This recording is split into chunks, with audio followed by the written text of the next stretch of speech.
Hello everyone. Today we are going to start new chapter of history, chapter 11, Indian National Movement 1870s to 1947. जो Indians के अंदर movement करने का start हुआ कि अपने नेशन को लेके जो उन्होंने मूवमेंट स्टार्ट किया था 1870 से लेके वो 1947 तक चला, उस मूवमेंट को हम डिटेल में स्टडी करेंगे. So let's no more growth of nationalism in India.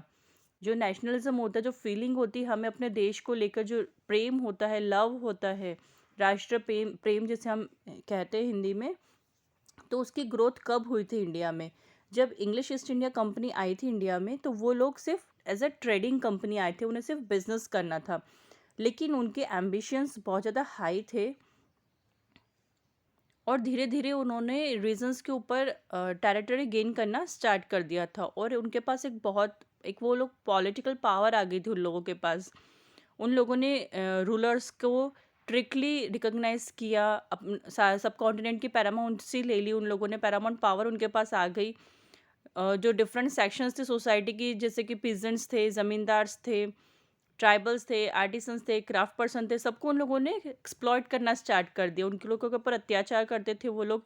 ऐसा सेंचुरीज तक चलता रहा ताकि वो लोग ज़्यादा से ज़्यादा अर्निंग कर सके और रेवेन्यू बना सके. उन्हें तो सिर्फ पैसों से मतलब था, वो हर जगह से सिर्फ प्रॉफिट कमाना चाह रहे थे. इसकी वजह से इंडियन मासेस जो थे, इंडियन जो सिटीजन्स थे, उन लोगों के अंदर एक नफ़रत की फीलिंग आ चुकी थी. वो लोग बहुत ज़्यादा परेशान हो चुके थे इंग्लिश ईस्ट इंडिया कंपनी से.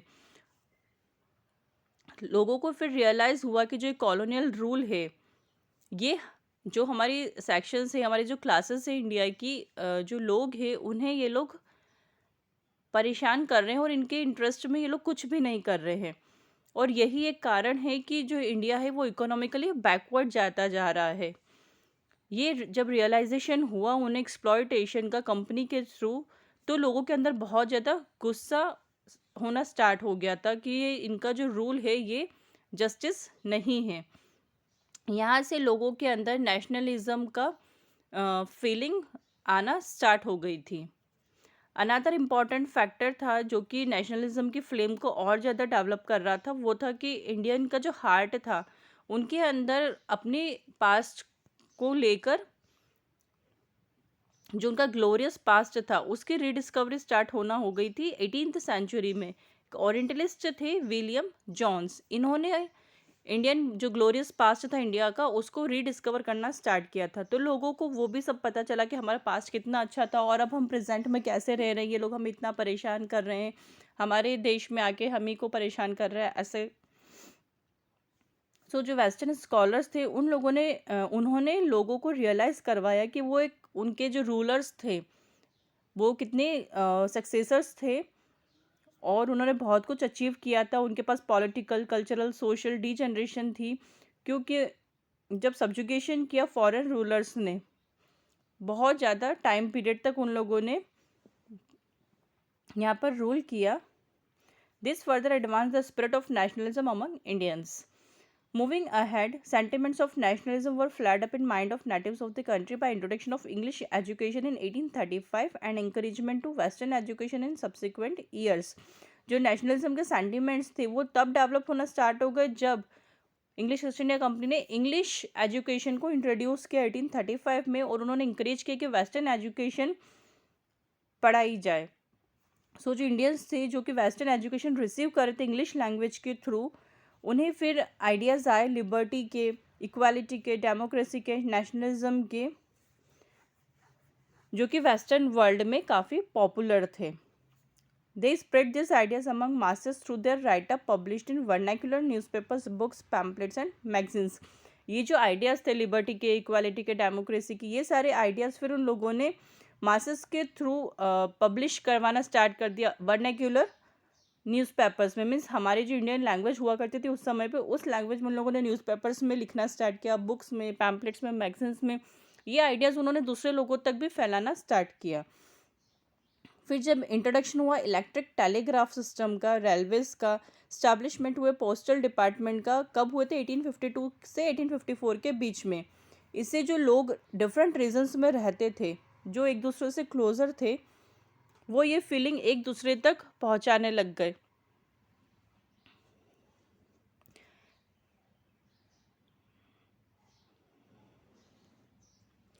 As the awareness of political activities and sense of belongingness towards the nation increased among the people, their resentment, grievances, and strong dislike of foreign regime continued to grow.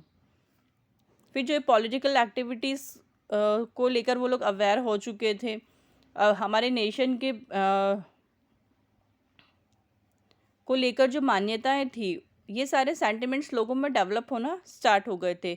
फिर 1857 में ज़्यादा से ज़्यादा लोगों को ऐसा feel होने लग गया कि उन्हें अब कॉलोनियल रूल से फ्री होना है। वो लोग बहुत ज़्यादा परेशान हो चुके थे, उन्होंने सोचा था नहीं बस अब हमें इन कॉलोनियल रूल जो इंग्लिश ईस्ट इंडिया कंपनी जो इतना परेशान कर रही थी उनसे फ्री होना चाह रहे थे सब लोग। इस पॉइंट पर आके जब वो आर्म्ड रेबेलियन हुआ था northern and central parts of India में, ये हम प्रीवियस चैप्टर में पढ़ चुके हैं 1857 में जो रेबेलियन था सेपॉय म्यूटिनी वाला। ओके, सो जो आर्म्ड रेबेलियन हुआ, as an aftermath of rebellion, India was placed under the rule of British Crown. One government, one administrative framework, one set of laws and judicial codes for the entire Indian territories under British control for the next century created awareness among Indians that this vast united India belonged to them. जो ये rebellion हुआ था इसके बाद India जो था वो एक ही रूल के अंडर था। उस समय ब्रिटिश रूल चल रहा था, एक ही गवर्नमेंट थी, एक ही एडमिनिस्ट्रेटिव फ्रेमवर्क था और एक ही सेट ऑफ लॉज थे और जुडिशियल कोड्स, जिसमें वो पूरी इंडियन टेरिटरी जो थी वो ब्रिटिश कंट्रोल के अंडर थी। जो मेमोरीज थी अपराइजिंग ऑफ 1857 की वो कंटिन्यू रही, लोगों के माइंड में वो नेशनलिज्म वाली फीलिंग आ चुकी थी। सो मिलियंस ऑफ इंडियंस स्ट्रगल कर रहे थे फ्रीडम के लिए। 1870s और 1880s में जब ब्रिटिश गवर्नमेंट ने न्यू लॉ इंट्रोड्यूस किया जो कि हाईली डिस्क्रिमिनेटरी था इंडियंस के लिए, this further intensified dissatisfaction of Indian masses against the British rule. फिर वो लोग एक आर्म्स एक्ट लेके आए 1878 में, जिसमें उन्होंने इंडियंस को प्रोहिबिट किया कि वो आर्म्स नहीं परचेस कर सकते हैं। लेकिन ऐसे कुछ भी रेस्ट्रिक्शन वो लोग ब्रिटिशर्स के लिए नहीं थे। सेम ईयर में वर्नेकुलर प्रेस एक्ट भी इम्प्लीमेंट हुआ, जिसमें कॉलोनियल गवर्नमेंट को अलाउ किया गया था कि वो रिपोर्ट्स सेंसर कर सकते, एडिटोरियल्स जो थे इंडियन लैंग्वेज न्यूज़पेपर को वो लोग उससे क्रिटिसाइज कर सकते कि वो ब्रिटिश गवर्नमेंट की पॉलिसीज़ के अंदर नहीं आ रहे हैं। इस एक्ट में उन्होंने राइट दिया था गवर्नमेंट को कि वो इस टाइप के जो वर्निकुलर लैंग्वेज में जो न्यूज़पेपर छपते हैं इंडियन लैंग्वेजेस में, उसे वो लोग सीज कर सकते, बंद करवा सकते हैं। सो इसके ऑपोजिशन में एक आइबर्ट बिल आया था, उसकी वजह से भी इंडियंस के हार्ट में बिटरनेस और बढ़ गई, कड़वाहट और ज़्यादा आ गई इंडियंस के मन में। ऐसा इसलिए हुआ कि जो कॉलोनियल रेजिम थे वो इंडियन मैजिस्ट्रेट को अलाउ नहीं कर रहे थे कि वो किसी भी यूरोपियन सेटलमेंट में इंटरफेयर करे। मीन्स अगर किसी भी यूरोपियन को लेकर कुछ मैटर है तो उसमें इंडियन मैजिस्ट्रेट इंटरफेयर नहीं कर सकता है, वो ये केस नहीं लड़ेगा। लेकिन 1883 में under the viceroyship of Lord Ripon, Ilbert Bill was introduced to allow Indian magistrate try British or European persons, this bringing them at par with the British judges in India. However, the British and Europeans living in India strongly protested against the bill and forced the government to modify the bill as per their demand. इस bill को लेकर Britishers और Europeans ने, जो लोग India में रहते थे, उन्होंने बहुत ज़्यादा प्रोटेस्ट किया इस बिल के अगेंस्ट और उन्होंने गवर्नमेंट को फोर्स किया कि वो इसे मॉडिफाई करे उनके डिमांड्स के अकॉर्डिंग। सो ये जो रेशियली चार्ज्ड एटीट्यूड था ब्रिटिशर्स का इंडिया को लेकर, उसकी वजह से इस्टेब्लिशमेंट हुए बहुत सारे पॉलिटिकल ऑर्गेनाइजेशंस के इंडिया के अंदर ड्यूरिंग 1870s और 1880s में। Through though this organisations function in specific part of the country, yet this were highly nationalist in their approach and character. ये जो ऑर्गेनाइजेशंस फंक्शन कर रही थी ये कुछ स्पेसिफिक पार्ट में ही हो रहा था, पूरे इंडिया में नहीं हो रहा था, लेकिन इनके अप्रोच और इनका कैरेक्टर बहुत ज़्यादा हाई था। कुछ वेल नोन ऑर्गेनाइजेशंस थी जैसे कि पूना सार्वजनिक सभा, इंडियन एसोसिएशन, मद्रास महाजन सभा, Bombay presidency association and the Indian National Congress. इस टाइप की कुछ पॉलिटिकल पार्टीज बनी उस समय जो कि कॉलोनियल रूल के अगेंस्ट स्ट्रगल कर रही थी। Now next, formation of Indian National Congress. जो ये पॉलिटिकल ऑर्गेनाइजेशन बनी थी इंडियन नेशनल कांग्रेस, ये कैसे फॉर्म हुई थी? A.O. Hume played an instrumental role in bringing together people from various regions of India and formed a national political organization called the Indian National Congress. A.O. Hume एक retired British officer थे. Okay, इनका एक बहुत ही instrumental role है. ये लोगों को के मन में ये लोगों को यूनाइट मतलब यूनिटी में लेकर आए. लोगों को उन्होंने इकट्ठा किया और एक पॉलिटिकल ऑर्गेनाइजेशन बनाई जिसका नाम इन्होंने रखा है इंडियन नेशनल कांग्रेस. इन्होंने लोगों को मोटिवेट किया, एक ऑर्गेनाइजेशन बनाई ताकि वो ब्रिटिशर्स के खिलाफ फ्रीडम के लिए फाइट कर सके. और जो ब्रिटिशर्स का एडमिनिस्ट्रेशन वो fair and unfair and injustice था, तो वो चाहते थे कि उनका एडमिनिस्ट्रेशन फेयर और जस्टिस हो, ज़्यादा से ज़्यादा लोग पार्टिसिपेट करें इंडिया को एडमिनिस्टर करने में, और इंडियन से रिलेटेड जो भी मैटर हो उसमें वो लोग इन्वॉल्व हो. सिंस 1880 में एक बहुत ज़्यादा नीड उन्हें फील हुई थी कि पॉलिटिकल ऑर्गेनाइजेशन होनी चाहिए एजुकेटेड लोगों की, ताकि वो लोग उन्हें रिप्रेजेंटेटिव बना सके और एक स्ट्रॉन्ग पब्लिक ओपिनियन हो about against the unjust policies of British government. जो ब्रिटिश गवर्नमेंट की पॉलिसीज अनजस्ट और अनफेयर होती थी, उसके लिए वो चाहते थे कि उनकी पार्टी में ज़्यादा से ज़्यादा एजुकेटेड लोग इन्वॉल्व हो, ताकि वो लोग इसके खिलाफ बोल सके, लड़ सके, या वो लोग इसमें इन्वॉल्व हो सके. फाइनली इंडियन नेशनल कांग्रेस बनाई गई दिसंबर 1885 में, जिसमें 72 delegates from all over the country met at Bombay. पूरी कंट्री में से 72 डेलीगेट्स आए, वो लोग बॉम्बे में मिले. W.C. बनर्जी जो कि फिगर 1 में बताए गए हैं, इन्हें इलेक्ट किया गया as a first president of INC. INC means Indian National Congress. Then Dadabhai Naoroji guided younger nationalist of the Congress. जो यंगर नेशनलिस्ट थे कांग्रेस के, उन्हें दादा भाई नारोजी गाइड करते थे. Its other eminent leaders were Firoz Shah Mehta, Badruddin Tyabji, Surendranath Banerjee, Ramesh Chandra Dutt and S Subramania Iyer. ये कुछ इंपॉर्टेंट एमिनेंट लीडर्स थे इंडियन नेशनल कांग्रेस के. मोस्ट लीडर्स जो थे INC के, वो बॉम्बे के थे और कैलकाटा के थे. जो बर्थ था INC का, वो एक फाइनल बूस्ट था जिससे कि ग्रोथ ऑफ नेशनल कॉन्शियसनेस की ग्रोथ हुई इंडियंस के बीच में. Soon it became a political organisation of India. धीरे धीरे ये एक पॉलिटिकल ऑर्गेनाइजेशन बन गई इंडिया की. that made its present felt in all parts of India and began to trouble grievances and desires of the people before the British authorities. Then आया moderate phase. 1885 से लेकर 1905 तक था मॉडरेट फेज. अर्ली ईयर्स में जो leadership थी INC की, वो लिमिटेड थी. कुछ educated English speaking upper class Indians जो कि लिबरल थे, वेस्टर्न थॉट्स थे जिनके पास, इनके हाथों में ही लीडरशिप थी INC की.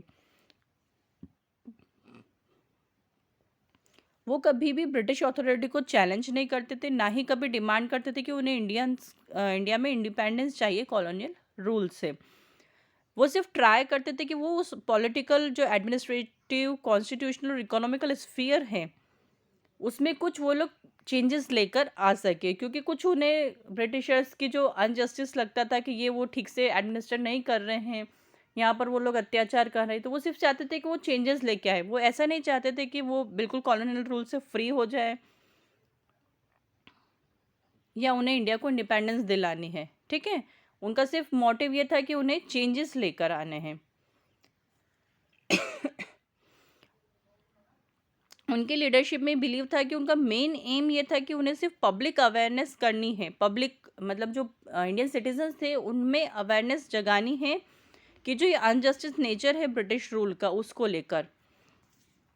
It try to achieve this by making speeches against the unjust British rule. वो स्पीचेस देते थे कि कैसे ब्रिटिश रूल अनजस्टिस हो रहा है, आर्टिकल्स लिखते थे, न्यूज़पेपर पब्लिश करते थे ब्रिटिशर्स को क्रिटिसाइज करने के लिए कि कैसे इंडिया का इकोनॉमिक डाउनफॉल हो रहा है ब्रिटिशर्स की वजह से.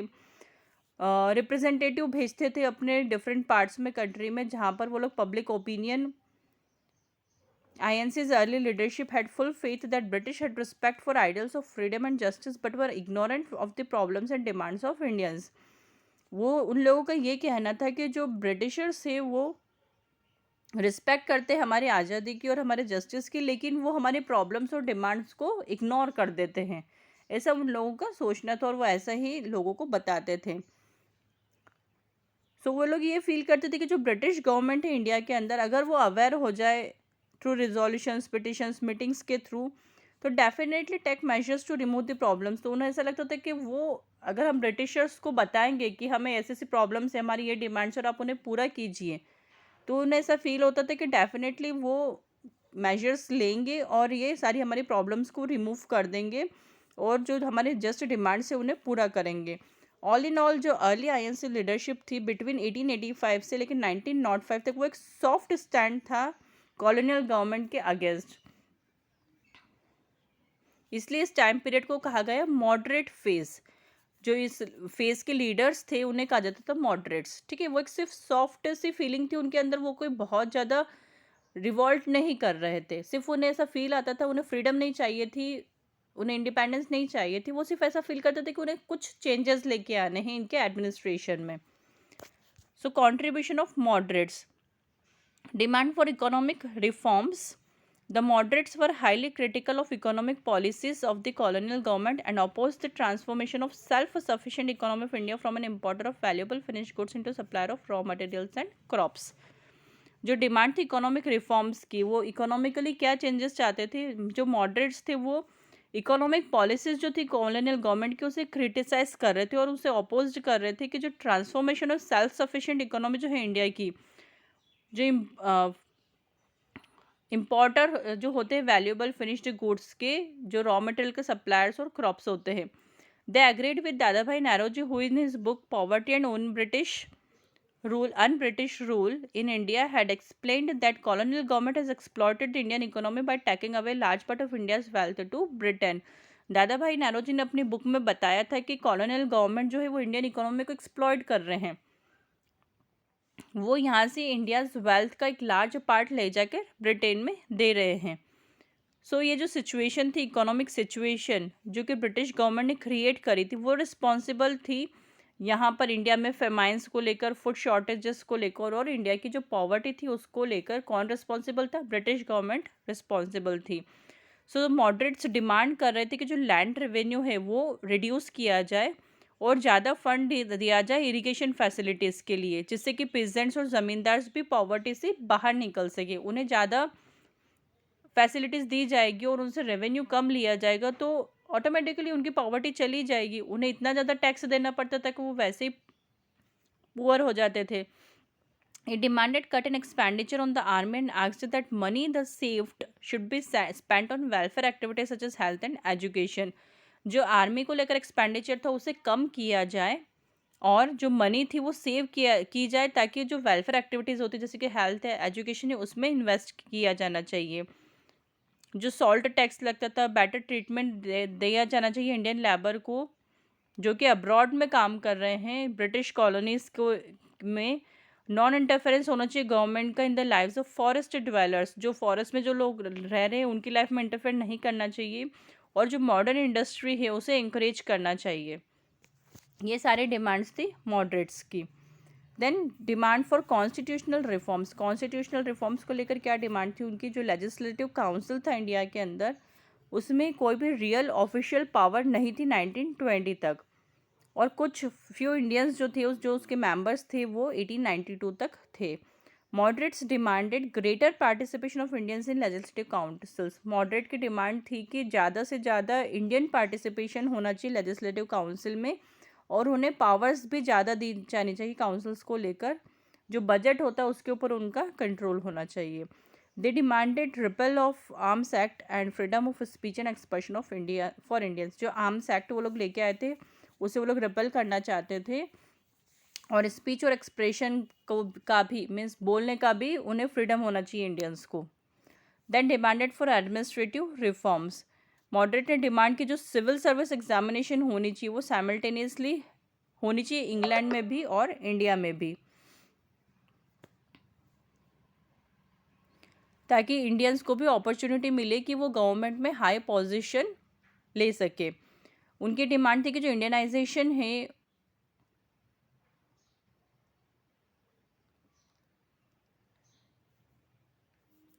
उनकी ये डिमांड थी कि जो इंडियंस थे उन्हें भी ज़्यादा से ज़्यादा इकोनॉमिकली पे होना चाहिए, जैसे कि ब्रिटिश सिविल सर्वेंट्स को मिलता था, उनकी भी सैलरी ज़्यादा होनी चाहिए। It became clear that moderates not only spoke on behalf of professional groups, zamindars और industrialists, but also for the common people of India. So जो moderates थे वो सिर्फ प्रोफेशनल ग्रुप्स, जमींदार से इंडस्ट्रियलिस्ट के लिए नहीं बोल रहे थे, वो कॉमन पीपल के फेवर में भी थे। सो जो मूवमेंट था मॉडरेट्स का वो वाइड अपील थी, क्योंकि it could not influence the rural, इससे जो रूरल कम्युनिटी थी वो इन्फ्लुएंस नहीं हुए थे। उनके जो मेंबर्स थे, a narrow social base of zamindars and educated elites from towns, जो रूरल कम्युनिटी थी वो लोग इनसे इन्फ्लुएंस नहीं हो रहे थे मॉडरेट्स से। उन्हें ऐसा नहीं फील हो रहा था कि ये हमारे लिए भी कुछ चेंजेस ला रहे हैं। वो सिर्फ उन्हें ऐसा लगता था कि जो ज़मींदार है, जो एजुकेटेड लोग हैं टाउन्स में, सिर्फ उन्हीं के लिए एक सोशल बेस बना रहे हैं। देन आया रेडिकल फेज 1905 से लेके 1919 तक। By 1890s, many Indians came to realize that moderates had failed to achieve any significant result from British authorities. 1890s में बहुत सारे इंडियंस को ऐसा रियलाइज़ हुआ कि जो मॉडरेट्स है ये लोग कुछ भी सिग्निफिकेंट रिजल्ट नहीं लेकर आ रहे हैं, ये लोग फेल हो गए, ब्रिटिश अथॉरिटीज से इन्हें कुछ भी रिजल्ट नहीं मिले हैं। सो जो लोग थे उन्होंने देखा कि रिप्रेसिव पॉलिसीज जो है कॉलोनियल गवर्नमेंट की, इनका तो कोई अंत हो नहीं रहा है। सो उन लोगों ने आवाज़ उठाने स्टार्ट करी। जो सॉफ्ट और परसुएसिव अप्रोच था मॉडरेट लीडर का, उसके अगेंस्ट उन लोगों ने आवाज़ उठाने स्टार्ट की। उन्हें ऐसा फील हुआ कि ये सॉफ्ट से कुछ नहीं होगा, उन्हें हार्ड बनना पड़ेगा उन्हें। सो एट दिस टाइम जो यंग लीडर थे आईएनसी के had also began to develop more aggressive stand against the British authorities in India. INC के जो यंग लीडर्स थे जो कि सिर्फ रिफॉर्म्स चाहते थे, जो लोग एक सॉफ्ट स्टैंड ले रहे थे, उन लोगों को भी फील हुआ कि नहीं, अब उन्हें कुछ एग्रेसिव स्टैंड लेना पड़ेगा ब्रिटिश अथॉरिटीज़ के अगेंस्ट। उन लीडर्स ने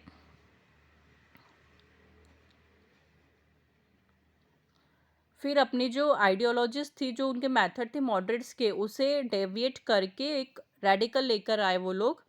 सो जो पॉपुलरिटी थी रेडिकल्स की वो इंक्रीज होने लगी significantly after partition of Bengal in 1905। 1905 में जब बंगाल का पार्टीशन किया, उसके बाद से उन लोगों में रेडिकली इंक्रीजमेंट हो गया। At this time Bengal was largest province of British India. उस टाइम पर बंगाल जो था वो लार्जेस्ट प्रोविंस था ब्रिटिश का इंडिया के अंदर, और included the present day West Bengal, parts of Bihar, Odisha, Assam and Bangladesh. 16 October 1905 में British under viceroyship of Lord Curzon partition Bengal into two part.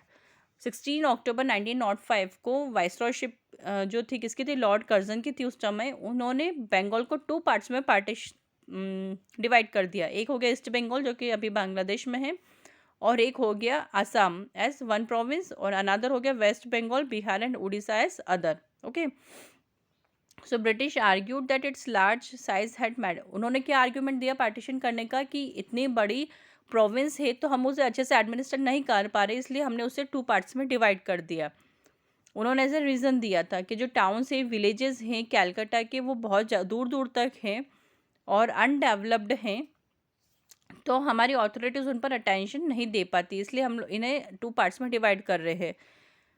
So it is necessary to divide Bengal for administrative convenience. उन्होंने ये reason दिया था कि एडमिनिस्ट्रेशन के लिए हम उसे डिवाइड कर रहे हैं, लेकिन उनका रियल मोटिव पार्टीशन का ये था कि जो ग्रोथ हो रही थी नेशनलिज्म की बंगाल के अंदर, उसे वो लोग बंद करना चाहते थे, रेस्ट्रिक्ट करना चाहते थे बंगाल पॉलिटिशियंस को, और एक कम्युनल डिवाइड कर दिया उन्होंने हिंदू और मुस्लिम के बीच में। ये एविडेंट है from the fact that instead of separating non-Bengali areas from Bengal, government separated Muslim-dominated region of East Bengal and merged it with Assam.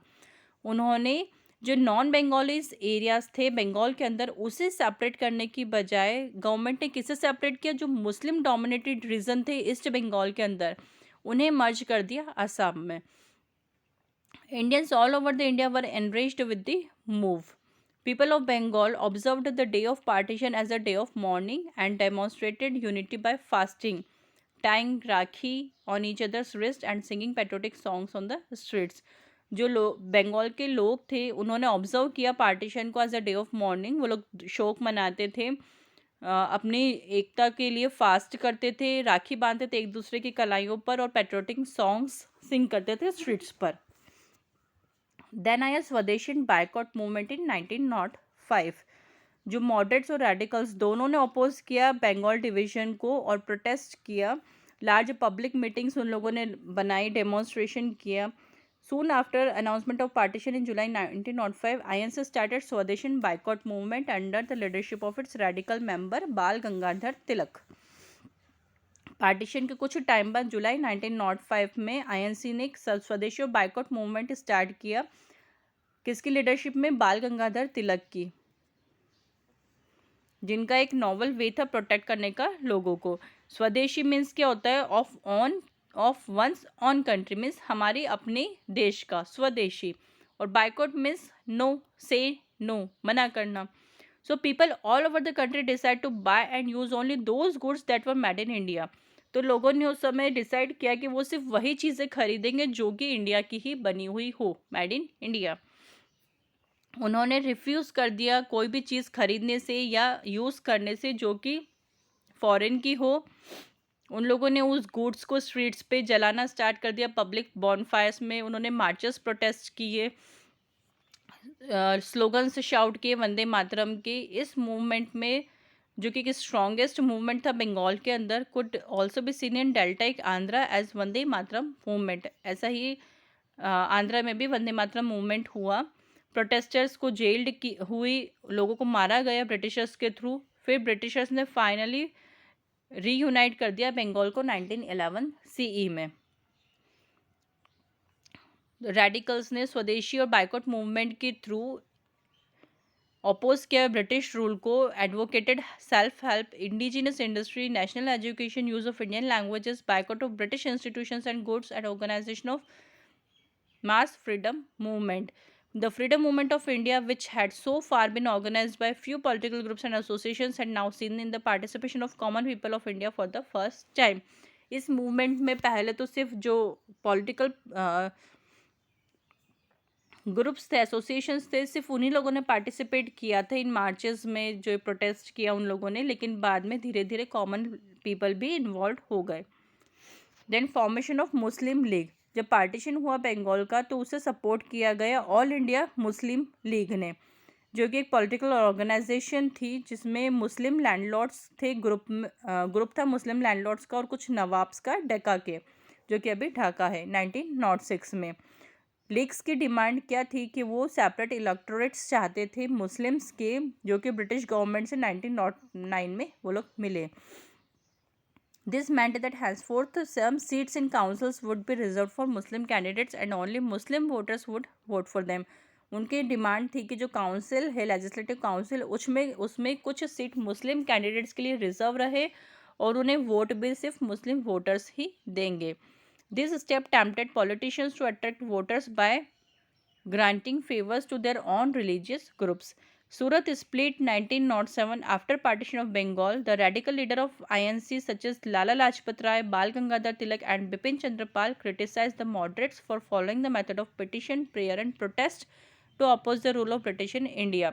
जब बंगाल का पार्टीशन हुआ तो जो रेडिकल लीडर्स थे आईएनसी के, जैसे कि लाला लाजपत राय है, बाल गंगाधर तिलक है, बिपिन चंद्र पाल है, इन लोगों ने मॉडरेट्स को क्रिटिसाइज किया। मॉडरेट्स क्या कर रहे थे? पिटिशन कर रहे थे, भीख मांग रहे थे, एक तरह से प्रेयर कर रहे थे गवर्नमेंट के सामने, लेकिन उन लोगों ने इसे अपोज किया ब्रिटिश रूल को इंडिया में। They labelled it as politics of prayers और begging and stressed that people must rely on their own strength. लोगों को अपनी स्ट्रेंथ पर भरोसा होना चाहिए, उनके इंटेंशंस गुड होना चाहिए। तो they argued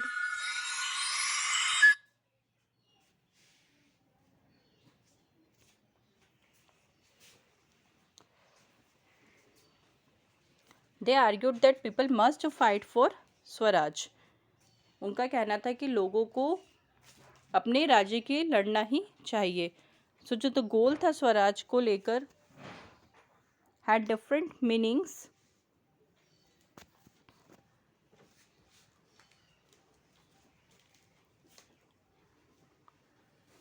the goal of Swaraj had different meanings Indian control over different meanings for different leaders. जो गोल था स्वराज का वो डिफरेंट उनके मीनिंग्स डिफरेंट थे डिफरेंट लीडर्स के लिए।